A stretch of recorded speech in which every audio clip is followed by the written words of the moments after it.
In this guide, I'm going to show you how to fix Violence District Killer Attack not working on PlayStation. This is Aiden from JustBoz, and before we get into this guide, make sure to like the video and subscribe to the channel with all notifications on. It really does help with the channel and it lets us know that you want more content like this, so we greatly appreciate it. If at any point throughout this guide you did have any questions, just ask them down in the comment section below and we can help you out further. I'm going to be doing my best to reply to every single comment down there.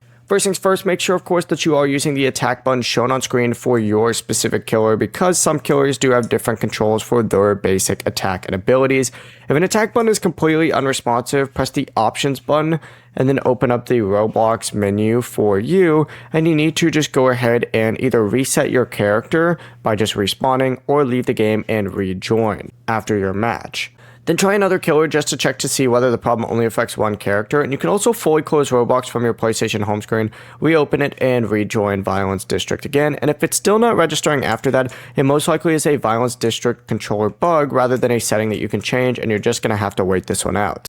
Before you do leave, make sure to like the video and subscribe to the channel with all notifications on. It really does help with the channel and it lets us know that you want more content like this. We'd greatly appreciate it. And if at any point throughout this guide you did have any questions, just ask them down in the comment section below and we can help you out further. I'm going to be doing my best to reply to every single comment down there. Peace.